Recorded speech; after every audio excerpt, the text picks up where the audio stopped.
Using bid bonds to discharge criminal charges and avoid incarceration. The role of bid bonds in legal proceedings. When faced with criminal charges, individuals have the option to engage in a commercial remedy rooted in contract and commercial law. One such method involves requesting a bid bond instead of submitting to traditional judicial processes. A bid bond identifies the living individual as the principal, the source of value, and assigns the strawman, a legal fiction created at birth, as the surety, the party responsible for payment. Performance bonds as reinsurance. To reinforce the bid bond, individuals may file a performance bond, designated as Standard Form 274. This bond acts as a reinsurance bond, guaranteeing the obligations of the bid bond. On this form, the living individual is listed as the guarantor or reinsurer. This layered bonding structure ensures a contractual arrangement is in place for discharging the obligation. If you are involved in a federal or district court matter, such as child support, you can often locate your bond amount by referencing your case number. The CUSIP number on the back of your Social Security card, usually printed in red or blue, can assist in identifying your commercial account. This number can be used for bond-related filings. Understanding the commercial nature of courtrooms. Modern courtrooms operate under commercial law principles. As defined in 27 CFR Section 72.11, all crimes are considered commercial in nature. Every charge, whether a complaint, indictment, or information, functions as a bill of exchange under UCC Article 3. The grand jury foreman acts as the drawer, the strawman is the drawee, and the state becomes the payee, while the living man or woman is the payer. The courts are essentially seeking an acceptance under UCC Section 3 to 410, where the principal accepts responsibility to discharge the instrument.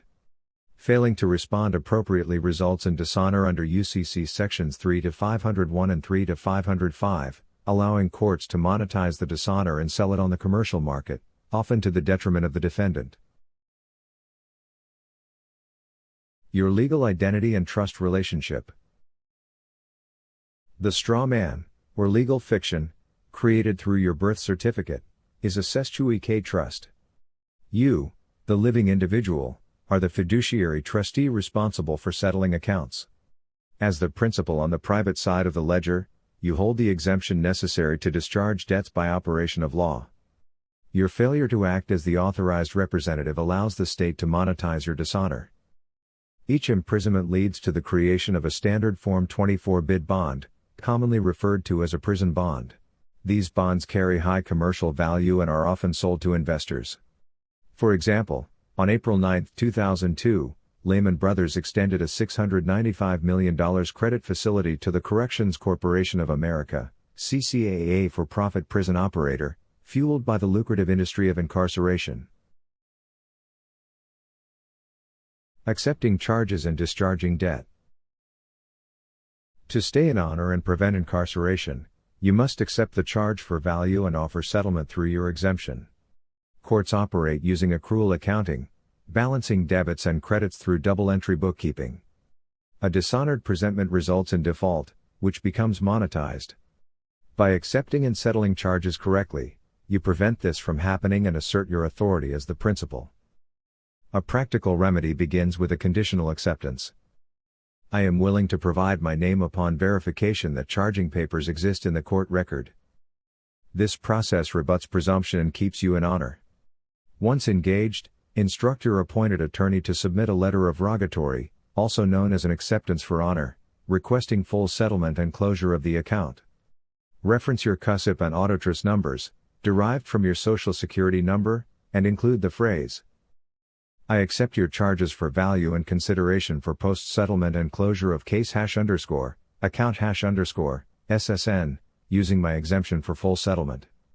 This account is prepaid and exempt from levy. The path to sovereign responsibility. By understanding and applying commercial principles, individuals can prevent unjust incarceration and reclaim control over their legal identity. As the principal, you are the source of all value. Failing to act in this role enables government entities and financial institutions to profit from your ignorance. Use your exemption. Learn the law. Take back your authority.